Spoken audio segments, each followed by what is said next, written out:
Sup, you beautiful bastards. Welcome back to the Philip DeFranco Show, your daily dive into the news. Today is Wednesday, December 4th. There is a lot of news to talk about today, but the first thing we have to talk about today is that the CEO of UnitedHealthcare was shot and killed in a premeditated attack in Midtown Manhattan. It all happened early Wednesday morning with the CEO, Brian Thompson, walking outside the Hilton Hotel on 6th Avenue as he was arriving at an investor conference, and the suspect then shooting him in the back and in the leg, coming up from behind. And with all this, you had Police Commissioner Jessica Tisch saying at a press conference, the CEO of UnitedHealthcare was shot and killed in what appears, at this early stage of our investigation, to be a brazen, targeted attack.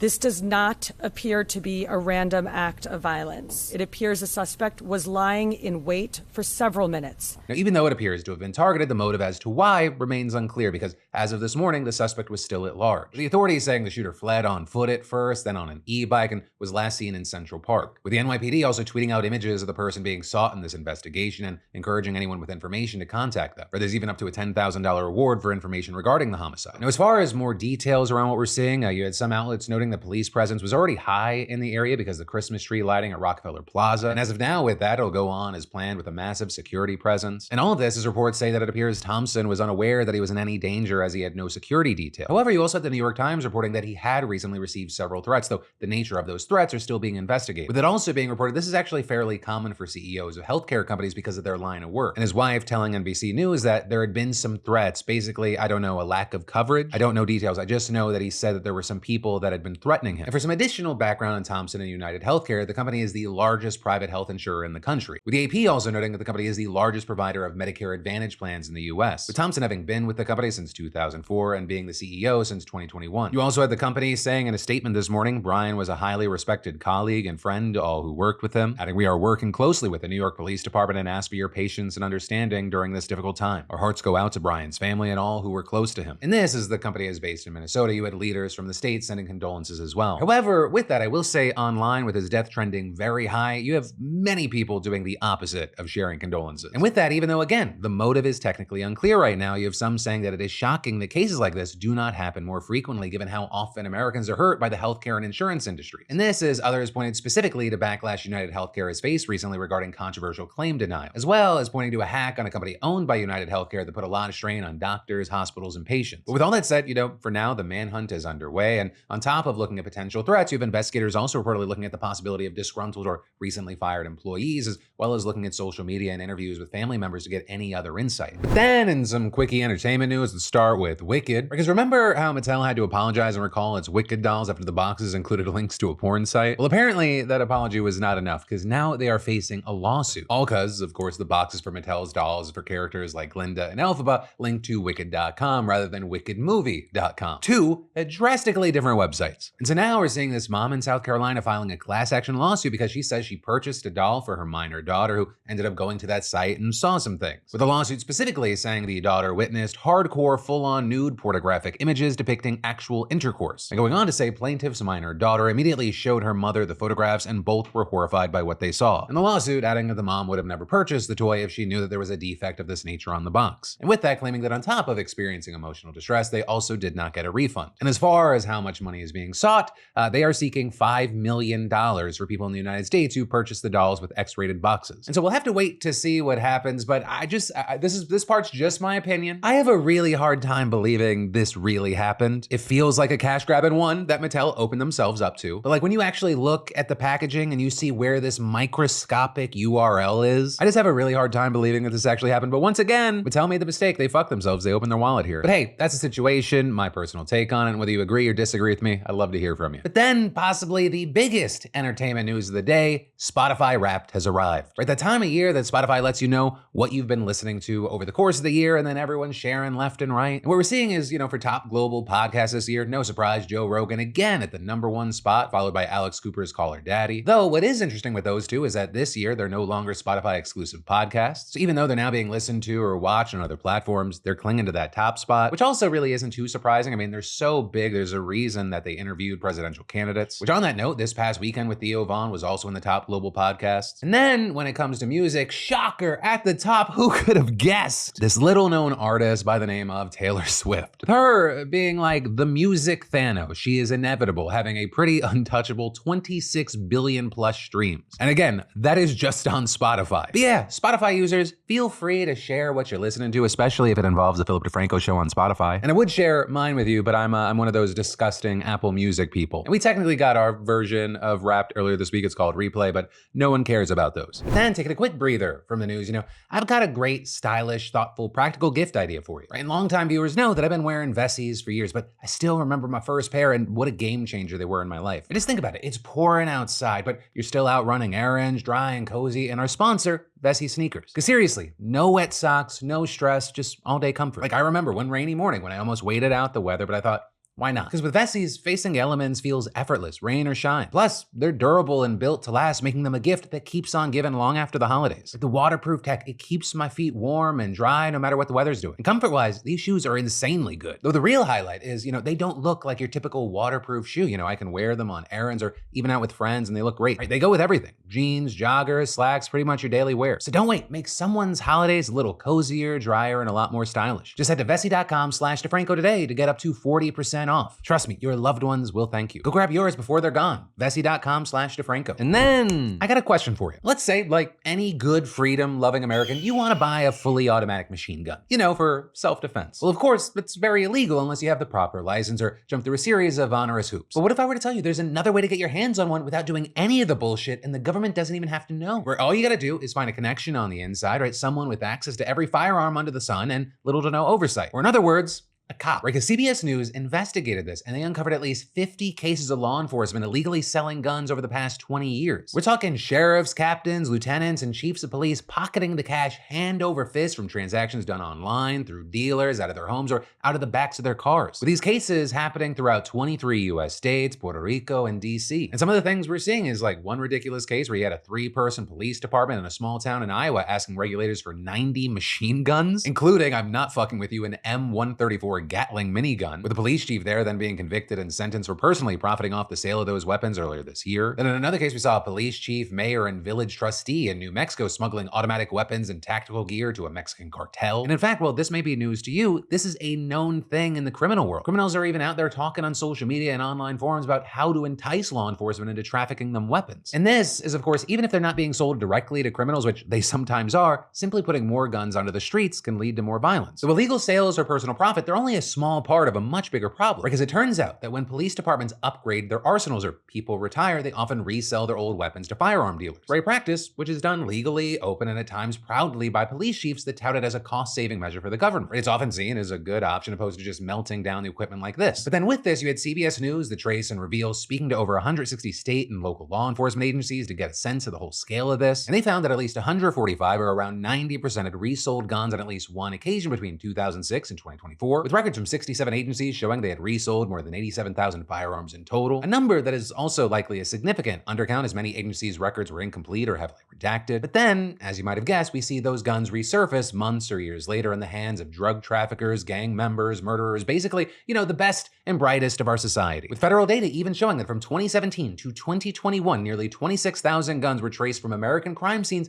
back to government agencies, law enforcement, or the military. Now with that, I want to note that many of those may have been simply lost or stolen, not sold legally or illegally. But I will also tell you that when the General Services Administration Inspector General looked at guns that were reported missing over a 15-year period, they found that more than 2/3 were in fact sold or traded, including Uzis and grenade launchers that were never recovered, something that it turns out became even easier in 2017 after Trump revoked an Obama-era executive order restricting the military from delivering equipment to law enforcement agencies, with that including armored vehicles and grenade launchers. But in general, right, to get their hands on military-grade weapons, police need permission from the Bureau of Alcohol, Tobacco, Firearms, and Explosives, or, the ATF. Thing is, though, it wasn't until last year that the agency began vetting every machine gun application to confirm the request came from legitimate law enforcement bodies. And with that, a half a dozen ATF officials told CBS they typically don't assess the appropriateness of the weapons for a department or track where they end up. But yeah, isn't that a fun thing to learn about today? I thought it might be. But then, now weeks after her disappearance, police say they now have an idea of where Hannah Kobayashi is, but Hannah's family isn't so sure. Right? And for those that are unfamiliar with the case, Hannah's this 30-year-old Hawaiian woman that's been missing since November 11th. And with that, we have a pretty clear idea of what the few days leading up to her disappearance looked like. Right? We know that on November 8th, she was on a flight from Maui to New York City with a layover in LA. Her family saying that she had plans to stay with an aunt in upstate New York and to take pictures at a DJ show in Brooklyn. But then Hannah didn't board her connecting flight, and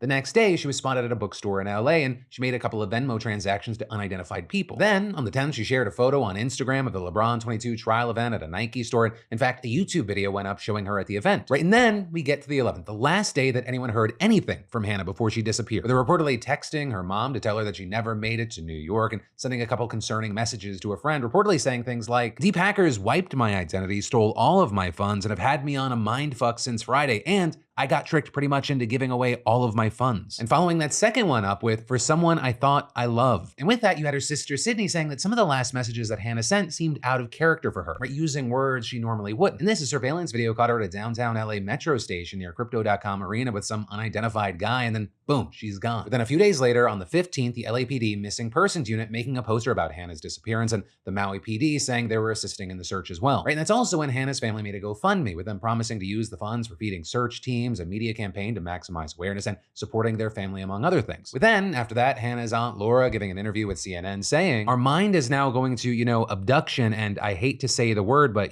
trafficked. We're doing the best that we can, but the family at this point is having to come to the reality that those things could be a possibility." And just a few days after her disappearance, Hannah's father, Ryan Kobayashi, traveled to LA to help look for her, telling CNN at the time, "Hannah loved to travel. She loved photography, art, music. I wasn't too close with her growing up. We haven't had contact for a while. I'm just trying to make up. I'm trying to get her back. That's my main focus." With Ryan then spending 13 days searching before he was found dead, with the Los Angeles County medical examiner ruling his death a suicide. And the family then saying in a statement, "The search for our beloved Hannah must continue with the same love and determination that Ryan would have wanted. We need your help. We need your strength. Our family needs you. The search for our dear Hannah must continue with unwavering hope and determination. She is still out there, and we believe that together we can bring her home." And what we ended up seeing was that Ryan's death really kicked this story into high gear. The attention around Hannah's disappearance, it exploded. Countless headlines and internet sleuths looking to get to the bottom of this. Find Hannah. Reddit pages popping up titled "Find Hannah Kobayashi," with people sharing links and updates and many, many theories out there that I'm not going to dive into. But even real private investigators picked up on the case and they dove into it. But it wasn't until now that we got a real substantial update, with the LAPD classifying Hannah as a voluntary missing person, with them saying that they have video surveillance from US Customs and Border Protection which shows Hannah crossing the border into Mexico alone on November 12th. They also went on to say that Hannah requested her luggage from her missed flight to New York to be sent back to LAX, where she picked it up on November 11th, with her then taking her bag to Los Angeles Union Station, where she bought a ticket to take her to the US-Mexico border. And all of this is notably the person that she was seen with by the Crypto.com arena was reportedly found and cooperated with police, and they were able to verify his story. And you had investigators adding that before leaving Maui,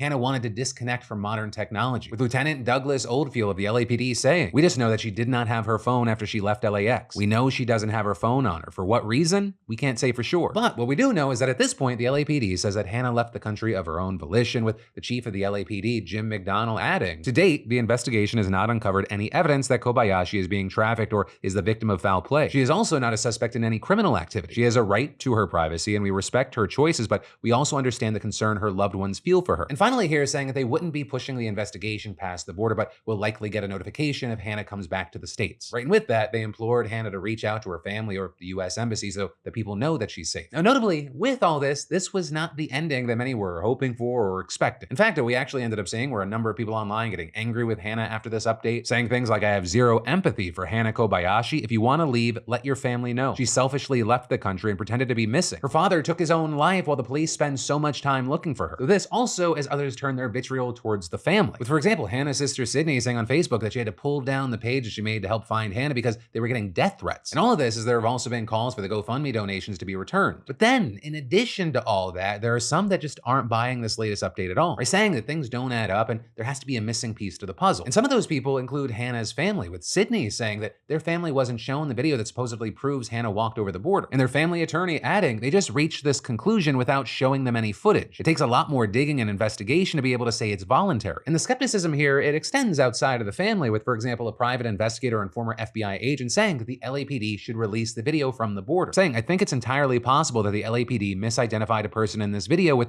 all the other border crossings. As such, I'm calling on LAPD to release the video publicly. The family will know if it's Hannah. But with that, you also had Sydney adding that even if it is Hannah in the video, there are still more sinister possibilities to be explored, saying the LAPD say that they have seen her alone, but that doesn't discount the fact that someone could be watching her from afar, knowing how big this case has gotten and maybe controlling her or telling her what to do. So now, despite the LAPD's findings here, you have Hannah's family promising to continue looking for her, with them even reportedly planning on sending searchers into Mexico. But then, breaking from the news for a second, I think most of you can relate when I say our dogs aren't just pets, they're family. And just like us, what they eat can have a huge impact on their health, right? And as they age, dogs can gain weight more easily and lose some of their youthful energy, which is one of the reasons I love today's sponsor, Sundays, right? They make a dog food that I can trust because it's made with 100% human grade ingredients. Like, yeah, you could literally eat it yourself, which makes sense because Sundays was co-founded by a vet who saw the problem with traditional kibble, but didn't have the time to cook homemade meals for their dogs. And we've been feeding our dogs Sundays for a while now, and they still love it. And for you watching, right, it's never too late to make a healthy switch for your dog, especially when they make it so easy. Right, Sundays is super convenient, no refrigeration needed thanks to their unique air drying process, kind of like beef jerky. And the home delivery,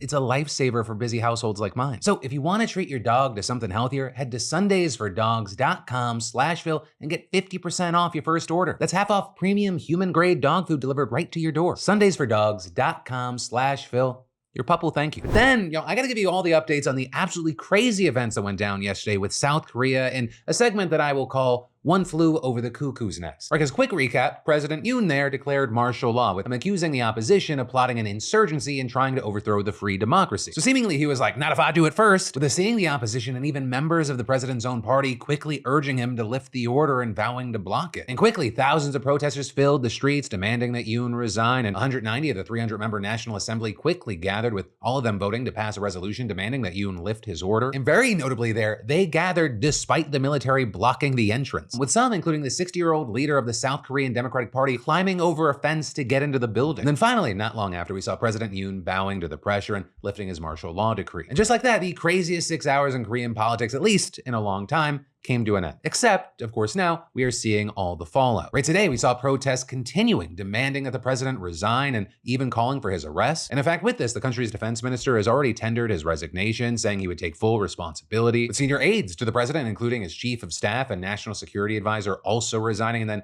if Yoon doesn't go willingly, he might have to go unwillingly. Right, and that because we also saw today South Korea's opposition lawmakers beginning impeachment proceedings against him. And with that, saying that the president should be charged with crimes of rebellion. So notably, there at least 2/3 of the assembly needs to vote for impeachment. So what that means is that at least 8 members of the president's own party would need to vote against it. And at least as of recording, it is not clear if that will happen, with his party vowing to oppose the move. But if enough people were to break ranks, Yoon would be suspended while the Constitutional Court is given 180 days to consider his case, with then at least 6 of its 9 members needing to vote to impeach him to be removed from office. Though a very important thing there is that the court currently has 3 vacancies, and it's not clear if the court would take up the case before those vacancies are filled. And then finally, if Yoon resigns or he gets impeached, the government will have to hold an election within 60 days to vote for a new president who will then start a fresh 5-year term. But while we wait to see what happens, I'd love to know your thoughts here, especially if you live in or have friends or family in South Korea. And then we need to talk about why thousands of people in the country of Georgia have been taking to the streets every night for nearly a week now, right? Because they are protesting a decision by the ruling Georgian Dream Party to suspend talks with the EU regarding eventual membership until 2028. Because notably, EU membership is one of the few goals that an overwhelming majority of Georgians agree on. This is something that's reportedly supported by around 80% of the people there. So with all that, not shocking that these protests are just getting more and more intense. Right, every night we're seeing riot police using water cannons and tear gas, and the protesters, they've been throwing fireworks at police officers and building barricades on the capital city's main boulevard. And as of shooting this video, nearly 300 protesters have been detained, with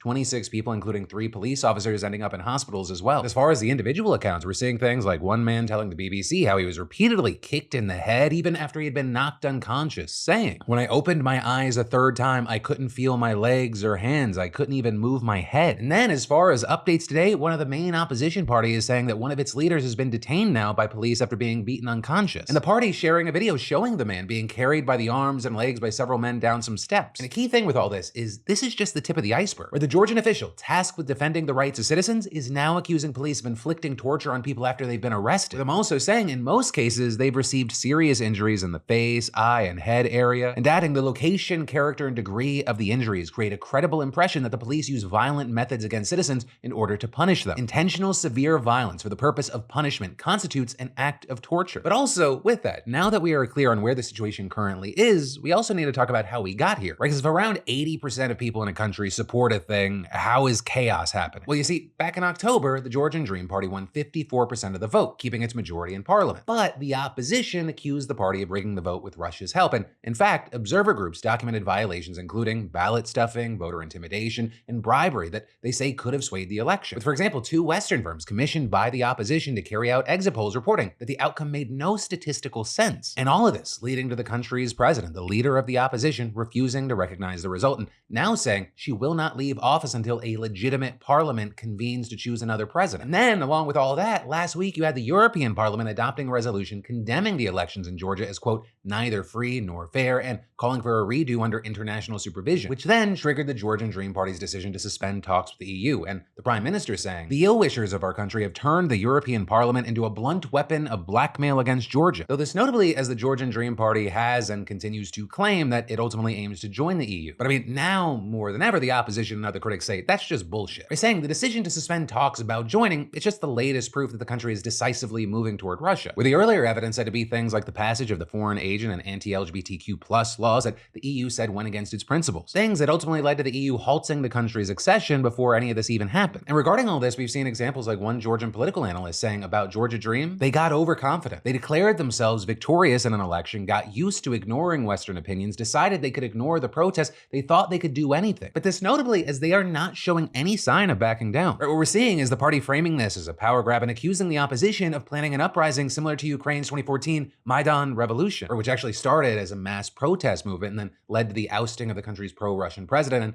ultimately is a key chapter in explaining what's happening in Ukraine today. And to that point, the Georgian Dream Party campaigned heavily on the idea that getting closer to the West would see the country dragged into the war in Ukraine. Although a key thing is that Russia invaded Georgia before it invaded Ukraine, right? I mean, like literally, as this is happening, it's still illegally occupying 20% of the country's territory. But for now, we wait and watch to see what will happen. Then finally today, I have a congratulations for you, and let's talk about yesterday. Starting with a congratulations to Daniel R., the latest SeatGeek prize winner who just won $500 in a weekly SeatGeek giveaway towards his choice of SeatGeek tickets. But they're looking like Daniel's gonna be going to see Tyler, the Creator. And for the rest of y'all, that's right, SeatGeek and the Daily Dip are still giving away up to $1,000 in tickets, and you should definitely enter today if you haven't already. You just add code PDS to your SeatGeek app profile for a chance at the weekly $500 prize, no purchase necessary. And $1,000 prizes are available to Daily Dip subscribers who add code PDS newsletter, doubling entries and winning. So get in on it. It is a no-brainer. But then, like I said, let's talk about yesterday with some commentary. Starting with y'all's comments about South Korea, with y'all sharing things like, my sister is in South Korea for school. I text her if she was good. She responded, yeah, we're good. Homie just throwing a hissy fit because he lost. Others sharing, living in Korea. I slept through this all and woke up like, what? I found out because my Canadian friend texted me to ask if I was all right. As well as people sharing, as someone living in South Korea, the most confusing part of all this to me was that we get emergency alerts automatically sent to our phones if it's a little bit wet or slippery outside, but absolutely nothing for literal emergency martial law. Like if you slept through it and don't check the news first thing in the morning, you'd still have no idea it had happened. I only found out about it when friends and family from back home started messaging me to check I was okay. And finally, we had people like Preston saying, as a Korean American, the moment I knew this coup had failed was when I saw the military trying to take over the National Assembly building. The special forces all had the same exact faces of fear and shame, the same one I had when my mother yelled at me as a kid. Also, I will say, looking at those comments yesterday, there were a fair share about that whole, oh man, those poor families only bringing home $800,000 a year who qualified for financial aid for New York private schools. So with that, I'll start with the people that pointed out the